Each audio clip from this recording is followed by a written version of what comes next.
Muy buenas tardes, amables televidentes de su programa Ventana de Noticias. Darío Caminero, un servidor, como cada sábado. Agradeciendo la gentileza de la atención de todos ustedes que están ahí en sus pantallas, en sus hogares, y algunos conectados, en sus hogares a través de los canales 45 y 12, y aquellos que están conectados a través de las redes sociales, a través del internet, a través de esta página de tiempo real de su canal 45 Teleradio América a través de www.teleradioamerica.com. Sean todos bienvenidos. Miren, el gobierno dispuso rebajas en casi todos los combustibles, casi todos en todos, excepción del gas natural vehicular. La gasolina premium va a venderse a 212,80, bajó 2,50. La regular 197,70, bajó 2,50. El gasoil regular 140,50, bajó 4 pesos. El gasoil óptimo 156,60, bajó también 4 pesos. El Astur 108,40, también bajó 4 pesos. El kerosene 133 pesos, el que mayor bajada tuvo, que fue de 5 pesos. El full oil 93,05, bajó 2,50. Y el GLP se va a vender a 29,50 y bajó 1 peso con 50 centavos, y como les dije al principio, el que se quedó igual congelado es el gas natural vehicular, que se va a vender a 28,97, y eso es en metro cúbico. Así que esos serán los precios de los combustibles durante esta semana. Mira, el tema obligado, y como ha sido durante todos estos sábados, es el tema del caso Odebrecht y de los implicados en ese caso que se denunció desde Brasil y Estados Unidos para tener repercusiones políticas en varios países de América Latina, incluyendo la República Dominicana. Estaban exigiendo, a través del Movimiento Verde, la Marcha Verde, y algunos, que yo digo que la Marcha Verde es el porcentaje que tienen los partidos de oposición, que no, con excepción del 62%, o vamos a ponerle un poco del 62% disgustado, que sacó el Partido de la Liberación Dominicana y el presidente Danilo Medina en las elecciones pasadas. Esos son los integrantes. Vimos figuras políticas en esas marchas, incluyendo al mismo Andrés Bautista, a Milagros Ortiz Bosch, a Chu Vázquez, al mismo Pacheco, vimos a Guillermo Moreno, vimos a Jiménez, el Santo Domingo Este, a la Mirabar, todas esas figuras políticas que perdieron las elecciones, se han montado en el Movimiento Verde para exigir el cese de la corrupción y la impunidad en la República Dominicana. Entonces yo digo que hay que tener coherencia en las cosas. Yo no puedo decir que los hijos de mi vecino son unos ladrones, son unos delincuentes, y que debieran estar presos, hasta que no se descubra que los míos también están cometiendo las mismas atropelías, o quizás algunas mayores. Entonces, en ese caso, yo digo, no, espérate, son los de los vecinos que hay que someter, porque los míos no. Entonces hay que tener coherencia en esas cosas. Yo no estoy diciendo, ni nadie puede decirlo, porque existe el término del impro reo, que significa que hasta que usted no sea condenado, se le aprueba la presunción de inocencia. Hay gente que han estado con medidas preventivas y luego son absueltos en las diferentes instancias que han ido, hasta las cortes de apelaciones, se ha determinado que realmente esa persona no es culpable. Entonces, pero eso tiene que determinarlo precisamente los procedimientos judiciales, los estamentos judiciales, los jueces del país, para determinar si esa persona que está siendo implicada, acusada, tienen o no los indicios y las pruebas contundentes que puedan aceptar o permitir una condena purgatoria en cualquiera de los casos, o absorberlo de toda pena, por el hecho de que no se descubrió que realmente no fueron los que cometieron ese indicio. Entonces, no podemos venir ahora, como sucede con el Partido Revolucionario Moderno, que esos son asuntos políticos, que que eso lo hizo Danilo Medina. Una cuestión que Danilo tiene meses, pero meses, desde el 27 de febrero, cuando pasó su discurso ante la Asamblea Nacional, que dijo, en el caso de la impunidad y de la corrupción y el Movimiento Verde, yo estoy con ustedes. Y por lo tanto, le estoy dando, en ese caso, todo el poder, todo el derecho a la justicia que adúe, al procurador tiene todo el poder para hacer lo que quiera y caiga quien caiga. No ha dicho más nada después de eso. Entonces, no podemos poner cosas que o no son o usted supuestamente está difamando o injuriando. Entonces, lo que prudente es, en este caso, es dejar que la justicia actúe, ser solidario, como si fuera un hermano, como si fuera un hijo, como si fuera quien sea, que comete un error o está siendo implicado en algo que no es justificable, usted solidarizarse con eso, pero usted convertirse en juez y declarar inocente a una persona sin saber qué puede haber en un juicio de fondo, entonces usted está en el camino también de cometer equivocaciones y que esas equivocaciones luego entonces repercuten negativamente en una crisis negativa sobre su movimiento, sobre su persona o de quien sea. Entonces hay que tener mucho cuidado en este aspecto. Lo mismo dice Guillermo Moreno, que también encabeza mucho las marchas, casi se convierte en una rueda de prensa de él, en ese movimiento verde, encaramado de que Andrés Bautista es un hombre serio, que nadie está diciendo lo contrario.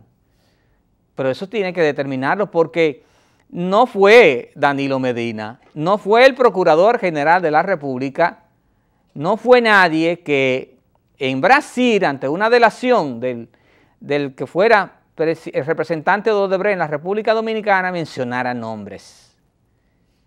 No es mi culpa que no me mencionaran a mí, estuviera o yo o no en el caso de Odebrecht. No es la culpa de que no mencionaran a Danilo, ni a Leonel, ni a nadie. Unos nombres específicos. Incluso, mediante esta tribuna yo dije que había que tener cuidado, porque el procurador había dicho que iba a dar nombres. No dijo que iba a dar nombres, sino que iba a instrumentar los casos cuando lleguen los papeles y se van a saber los nombres y apellidos. Y así fue. Empezaron a atacar con una presión, incluso hubo algunos errores ¿cómo que se dice? De procedimientos, errores de procedimientos legales que ustedes lo vieron en algunos casos. Por suerte que el juez Francisco Ortega no los tomó en cuenta y valoró otras cosas para determinar las medidas de coerción para todos los implicados en el caso, incluyendo a Ángel Rondón, que fue enviado un año a la prisión de La Victoria. Y en este aspecto hay que también puntualizar o hacer una parte de que hay que tener mucho cuidado, porque sabemos y conocemos el historial de lo que es La Victoria.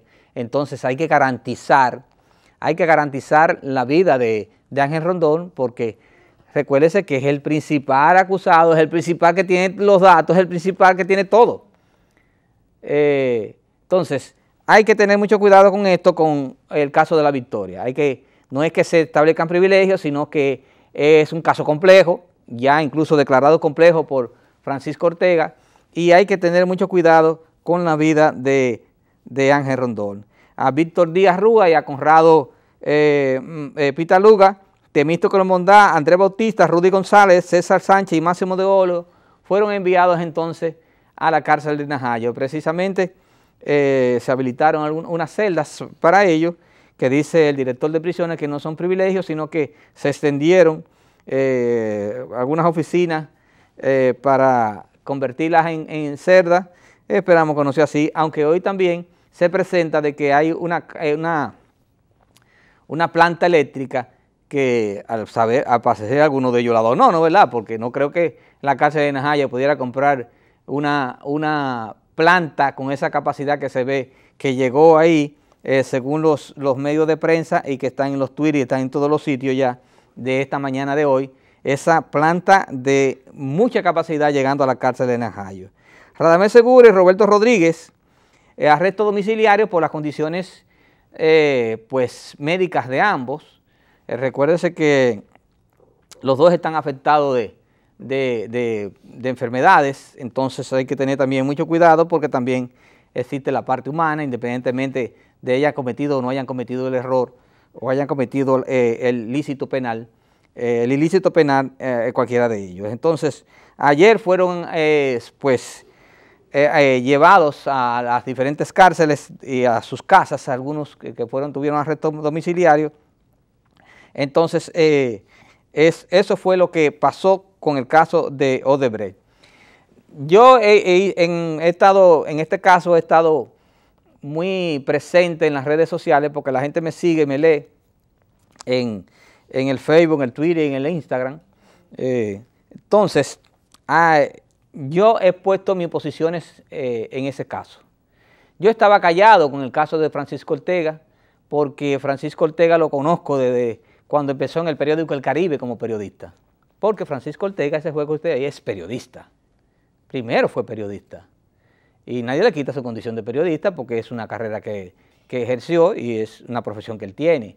En adición a que entonces empezó a estudiar leyes y se hizo abogado destacado y de ahí ha escalado en todos los estamentos desde procurador fiscal por oposición, no por acuerdo político ni por...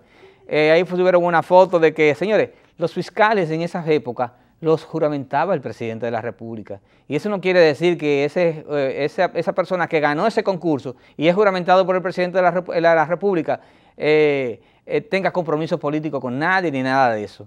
Igual que los abogados que son juramentados por el presidente de la Suprema Corte de Justicia. No quiere decir que con el presidente que me juramentó yo inaugurándome como abogado, yo tenga algún compromiso político o personal con esa persona. Entonces hay que tener mucho cuidado. Se dijeron muchísimas sandeces en contra de Francisco Ortega Polanco y yo vine a la defensa de él porque lo conozco y sabía que cualquier decisión que él tomara, cualquiera, yo le iba a apoyar porque sé que no iba a hacer nada que estuviera lejos del proceso, lejos de lo que son las garantías constitucionales, las garantías procesales que le permiten a cualquier individuo y a los mismos reos. Entonces hay que tener mucho cuidado con ponerse a postear y a subir cosas. Esas redes sociales están llenas a veces de disparates. Yo digo que voy a crear un medio llamado disparate.com para que todo el que quiera poner tus disparates, yo darle acceso para que lo suban ahí en disparate.com y se conviertan también en mentirosos igual que los que suben las mentiras en todo este tipo de redes sociales, antes sí, sin investigar realmente la veracidad de lo que se está subiendo. Hay que tener mucho cuidado con estas cosas. Entonces, con lo de la posición de Hipólito Mejía, que dije al principio, hay que tener mucho cuidado, señor expresidente. Ustedes van a ser candidatos. El PRM va a ser también un partido que va a estar en las elecciones. Entonces, esto le puede afectar inversamente en contra de ustedes en caso de que en un juicio político se determine que realmente hubo ilícito penal en las imputaciones que se le están haciendo a esos implicados en el caso de Odebrecht.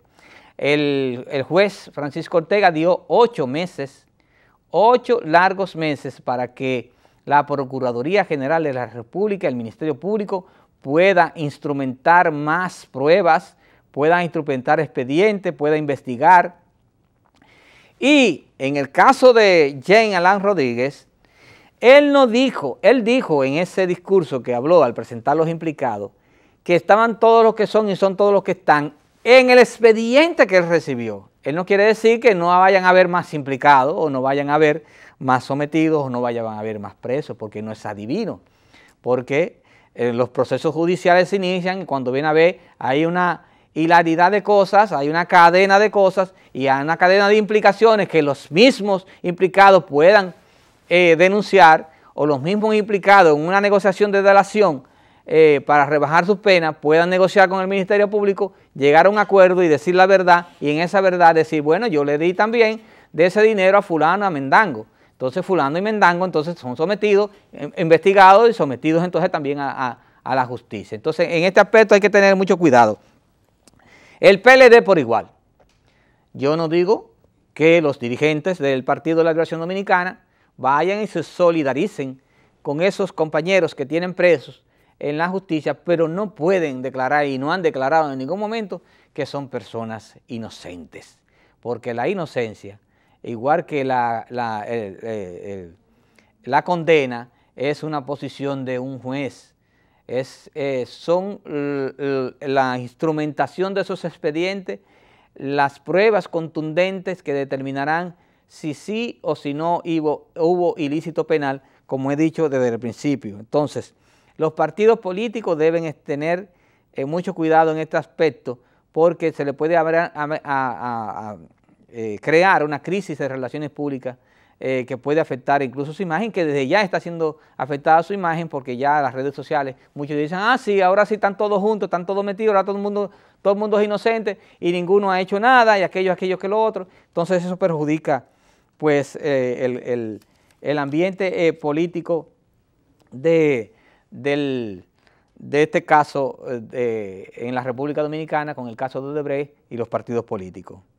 Tenemos una oposición en desbandada todavía, tenemos una oposición que la principal cabeza, que es el PRM, que dirige la oposición, porque sacó el 34% en las elecciones pasadas, están también involucrados en el caso Odebrecht.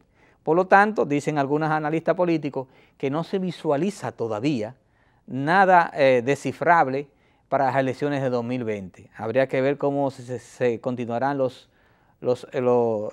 acontecimientos de aquí a allá, pero como están esos dirigentes, algunos subidos por incapacidad de aglutinar lo que es el malestar de la población, se han pues montado en la Marcha Verde.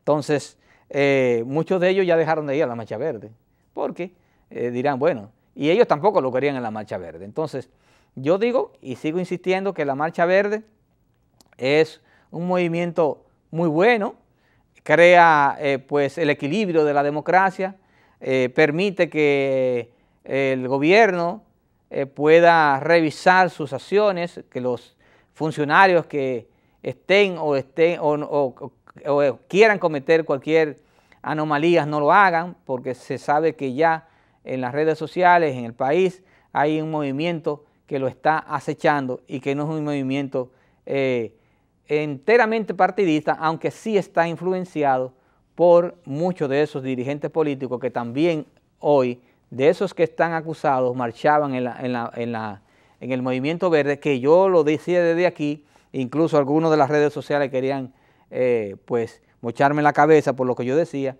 y ahí se comprobó realmente que esos que estaban en la Marcha Verde, muchos de ellos también estarían implicados en el caso Odebrecht, y quién sabe, porque como dice Ángel Rondón, este pleito ahora es que empieza.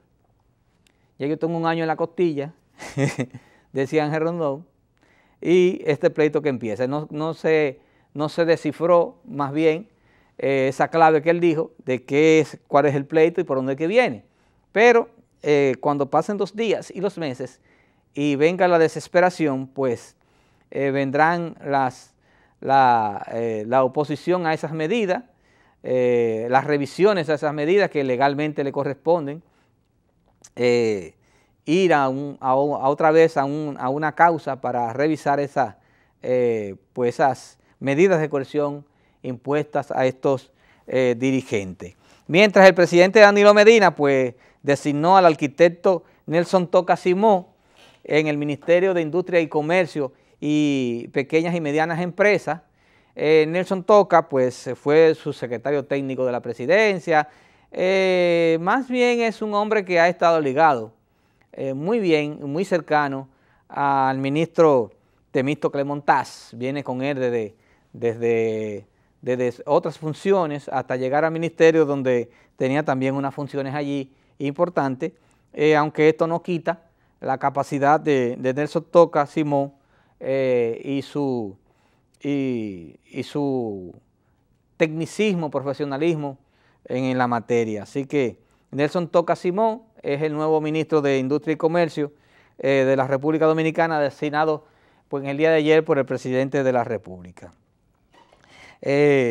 Participación Ciudadana sigue también apoyando el movimiento verde.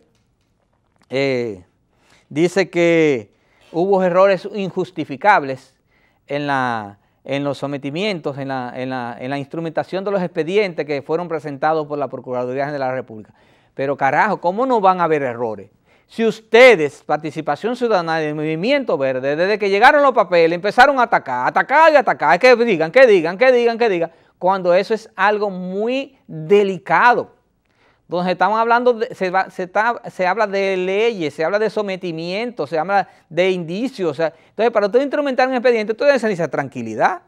Es cuando un periodista va a hacer un documental. No es lo mismo que una noticia leve de fulano mató a fulano. No, si usted va a hacer un documental, y especialmente de investigación, usted tiene que tener un poquito más de tiempo, más de sosiego. Entonces, eso pasó con estos expedientes y yo lo dije desde aquí, que era más importante que nombres, era la instrumentación de los sometimientos a las personas implicadas en el caso de Odebrecht. Lo dijimos desde aquí y pueden ver en YouTube, en nuestro canal de YouTube, los programas anteriores en los que hemos hablado de este caso. Dije, señores, ¿para qué nombres? No necesitamos nombres, lo que necesitamos son instrumentación de sometimiento bien elaborada para que no se cayeran en la justicia. Entonces, esos errores, Participación Ciudadana, fueron culpa de ustedes mismos, la presión a través del Movimiento Verde que tenían al Ministerio Público. Desesperante. Cualquiera no quería estar en los zapatos, y ni quiere estar en los zapatos del procurador Jean Alain Rodríguez. Entonces, ellos tienen la culpa de todas estas cosas y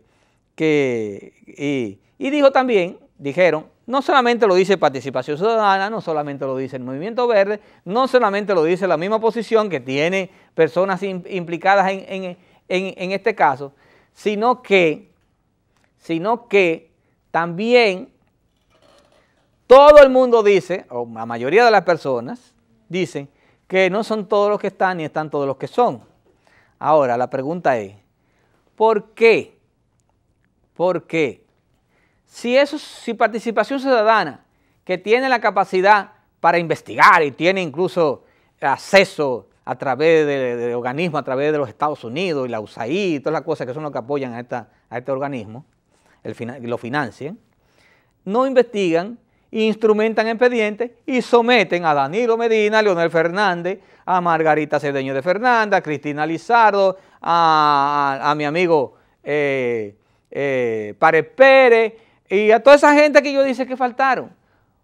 Entonces ustedes van allá a Brasil, hablan con el Procurador General, hablan con el juez de la Suprema que tiene que ver con el área de elecciones, y hablan con ellos y le dicen, señores, mira, hay que meter a esta gente aquí porque esta gente es tal cosa. Entonces, en ese caso es que tienen que hacerlo.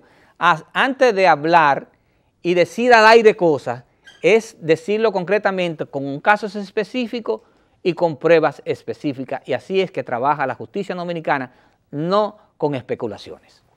Hasta aquí nuestros comentarios en este día y en este sábado.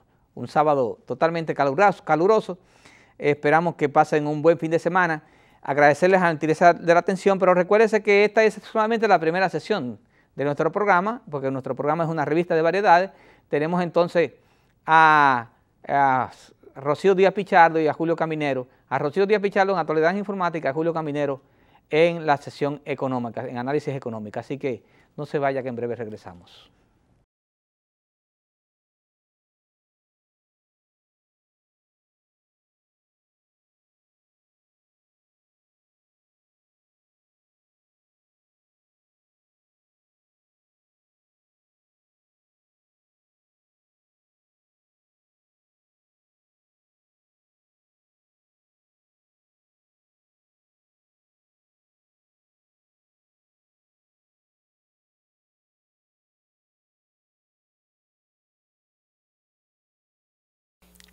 Buenas tardes, bienvenidos a la sección de tecnología e informática de Ventana de Noticias. En esta semana, Apple realizó su conferencia de desarrolladores WWDC, en esta ocasión era la número 28, y fue un evento bastante concurrido y donde se presentaron muchas novedades, tanto por el lado de equipos como de lo que viene siendo visión de la compañía y software. Vamos a concentrarnos por ahora en los equipos. La compañía se decidió en esta ocasión a renovar su flotilla de notebooks, de tabletas y hasta de computadoras. El equipo que ustedes están viendo en pantalla ahora mismo es la iMac Pro. Y definitivamente se trata de un equipo bastante poderoso que integra procesadores Intel Xeon que pueden ser de 8, 10 o 18 núcleos. Aquellas personas que están acostumbradas a usar Mac para fines de gráficos y tareas afines, saben que este tipo de potencia va a facilitar sobremanera algunas tareas y sobre todo esto va orientado a la creación de contenidos novedosos para realidad virtual, realidad aumentada y otras tecnologías que están siendo bastante potenciadas en estos tiempos. Algo también a resaltar es que el equipo cuenta con 4 puertos USB 3, 4 puertos Thunderbolt, también tiene un puerto de 3.5 milímetros para audífonos y por supuesto tiene para conexión Ethernet. También debo decir que la línea de las iMac normales también fue renovada y en esta ocasión integran procesadores Intel de 7ª generación, mejor conocidos como Kaby Lake. A continuación les muestro la iPad Pro. iPad Pro es un equipo que salió en el 2015 y la premisa es que se trata de una tableta que puede fácilmente sustituir a una laptop. Esto es ideal para aquellas personas que consideran que las laptops o notebooks son equipos como pesados. Las tabletas usualmente son más ligeras, pero al mismo tiempo carecen de ciertas facilidades, entre ellas un teclado físico. Como pueden ver, esta no necesariamente tiene un teclado físico, pero fácilmente se le puede añadir uno en el cover. Pero definitivamente que lo más impresionante son las especificaciones internas. La novedad en esta ocasión es que Apple ha sacado un equipo que vendría a ser el tamaño mediano. La pantalla en esta ocasión es de 10.5 pulgadas y es la primera en soportar video HDR en esta familia. Y por último les voy a presentar algo que llamó bastante la atención y que va en línea con algo que se ha estado viendo para hogar inteligente. Ustedes han oído hablar de que Google y Amazon, por ejemplo, ofrecen bocinas inteligentes para hogar que integran a sus respectivos asistentes. En esta ocasión Apple hizo lo mismo y por eso es que dicen que últimamente la compañía está, como quien dice, siguiendo tendencias en vez de crearlas. En esta ocasión, lo que podría diferenciar a esta bocina, que como pueden ver en la imagen se llama HomePod, es el hecho de que la calidad del sonido es superior, tanto así que compite con Sonos, que es una marca bastante reconocida en el término de audio. Para ello, este HomePod de Apple lo que hace es que evalúa el espacio donde está y ajusta el sonido según las dimensiones del lugar. Esto crea una experiencia de sonido bastante inmersiva y que bien pudiera calificarse de estereofónica. Lo importante también es que también puede dirigir sonido hacia donde se encuentra la gente dentro de una sala, lo que significa que en vez de estar disperso el sonido, se va a concentrar en un punto específico para una mayor potencia.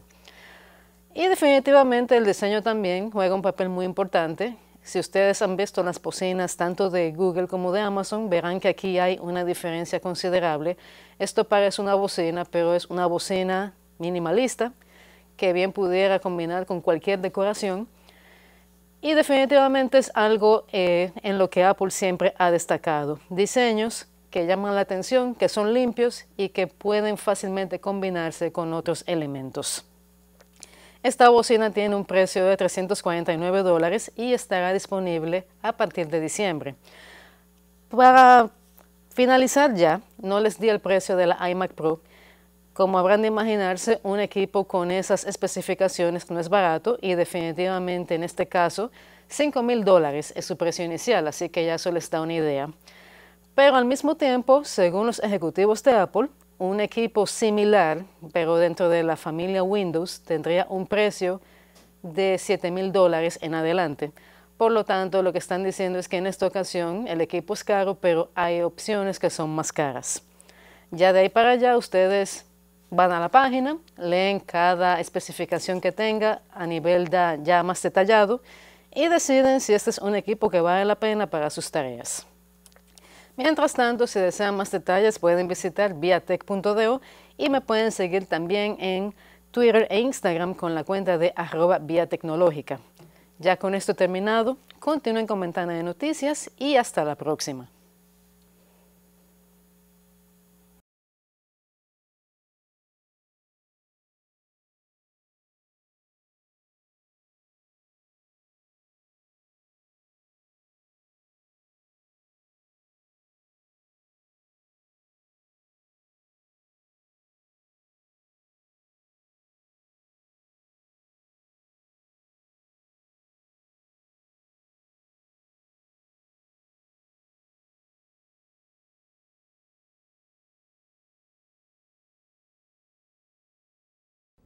Cuando en noviembre del año pasado la Organización de Países Exportadores de Petróleo, la OPEP, decidió reducir la producción de barril de petróleo en 1.2 millones por día, decisión que fue apoyada por otros países no miembros de la OPEP como Rusia y otros países productores de petróleo del África, todos los augurios indicaban de que los países no productores de petróleo iban a tener problemas con la factura anual porque el precio del petróleo subiría. La idea de la OPEP era de que el petróleo, el barril, se situara alrededor de los $60 en los mercados internacionales. En el caso dominicano, nosotros decíamos, bueno, pues República Dominicana va a tener una erogación por concepto de factura petrolera mucho mayor que la que se prevé en el presupuesto, porque en el presupuesto general de la Nación para este año está previsto que el precio del petróleo sería de unos $50. Y los augurios, las proyecciones, aparte de decisión de la OPEP, era de que el petróleo se iba a situar a $60. Sin embargo, las cosas no han ocurrido así. Y en eso hay varios factores que lo pueden explicar. Uno de ellos es que la mejoría en la tecnología de producción de petróleo a partir del fracking, es decir, la inyección de agua abundante de agua en la roca para obtener el petróleo de esquisto, ha aumentado considerablemente. Entonces, cuando el precio del petróleo se sitúa a niveles alto, entonces se hace rentable producir petróleo, producir combustible a partir del fracking con una tecnología ya mejorada. Entonces eso estaba presionando hacia la baja al precio del petróleo, aparte de que no termina de repuntar el crecimiento de la economía a los niveles previos a la crisis que se inició en el año 2007. Entonces, si no se incrementa la demanda, si no crece la economía americana, la economía de China, la economía de la zona del euro, entonces no va a haber un mayor incremento en la demanda de petróleo y los precios tendrían a tener resistencia a subir y más bien deberían bajar. ¿Qué hizo la OPEP 6 meses después de aquella decisión del mes de noviembre del año pasado? Bueno, que el 25 de mayo, recién transcurrido, se reunió de nuevo, decidió mantener esa decisión de reducir en 1.2 millones de barriles diarios la producción, la extracción de petróleo. Decisión que a su vez fue apoyada por Rusia y también otros países y se lleva entonces la reducción de la producción de petróleo de la OPEP y esos otros países a 1.8 millones de barriles diarios. La idea era que definitivamente el precio del petróleo pasara la barrera de los 50 y se acercara a los $60, pero no ha ocurrido de esa manera. Aparte ya de una mayor productividad en la tecnología del fracking, también se agrega ahora la decisión de Estados Unidos y el presidente Donald Trump ha sometido al presupuesto del mes de octubre próximo al Congreso de su país de que le apruebe reducir las reservas estratégicas de petróleo a un 50%. Es decir, Estados Unidos tiene 700 millones de barriles de petróleo de reservas estratégicas. Si reduce a la mitad, eso indica que primero va a liberar 350 millones de barriles de petróleo y lo segundo es que va a demandar menos petróleo para mantener una reserva que en vez de 700 van a ser 50. Entonces eso ha creado una resistencia a que el precio del petróleo suba como esperaba la OPEP. Ya entre Estados Unidos y Canadá están produciendo más de 2 millones de barriles diarios de combustibles a partir del fracking, de petróleo a partir del del fracking. Hoy día, ayer viernes, el precio del petróleo ha bajado. Los dos que se toman de referencia, el West Texas y el Brent. El Brent, que es el mejor porque es de mejor calidad, que lo produce sobre todo ahí en Arabia Saudita, cerró ayer viernes a $48.19 el barril. Pero el West Texas, que es el que nosotros utilizamos de referencia en el país, es el que se toma de referencia para establecer los precios semanales del petróleo, cerró en $45.81. Es verdad que ese precio está por encima del promedio que tuvimos el año pasado, pero está muy lejos de los 60 que preveía la OPEP que se ubicaría. Mejor aún, está $5 por debajo del que se está proyectando en el presupuesto general de la nación. Por eso ustedes han visto que en las últimas semanas, tal cual anunció Darío, el precio de las gasolinas en el país han bajado sustancialmente. La reducción pudiese haber sido mayor, pero se ha explicado muchas veces que ese ahorro que se libera vía una menor factura petrolera se ha estado utilizando para el tema de la presa hidroeléctrica de Punta Catalina. Pero cuando baja el precio del petróleo es una bendición para la economía dominicana. Del 2012 al 2016 el país se ha ahorrado $2.286 millones en la factura petrolera. Eso es mucho menor presión para la tasa de cambio. Cerramos el primer trimestre del año con un balance negativo de $391 millones en la factura, en la cuenta corriente de la balanza de pago. Es decir, gastamos un poco más cuando se compara el primer trimestre del año con relación al segundo trimestre del año pasado, pero ese desplome del precio del petróleo en los mercados internacionales ha determinado de que un déficit en la cuenta corriente de la balanza de pago de la economía dominicana, que siempre rondaba entre el 6 y el 8%, y que en el momento, en el 14 ya, cuando el precio llegó a nivel 2011, cuando el precio del petróleo llegó a niveles históricos, eso se situó un 10% del PIB. Bueno, por la cuenta corriente de la balanza de pago de la economía dominicana está cerrando, hoy día, el año pasado, cerró por debajo del 2%. Y el Banco Central está proyectando que va a cerrar por debajo del 2% este año. Y sí, la tendencia es que el precio del barril de petróleo, en vez de ubicarse en los $60 que está proyectando la OPEP, se ubique por debajo de ese nivel. Bueno, pues podríamos tener entonces un balance histórico en lo que tiene que ver con el déficit de la cuenta corriente de la balanza de pago con relación al PIB. Pero no solo eso, sino que también todos los años, recuérdense que el presidente en su discurso del 27 de febrero habló de que en subsidio al sector eléctrico de 2004 al 2016 se habían ido más de 11.000 millones de dólares, 11.404 millones de dólares por el tema del subsidio.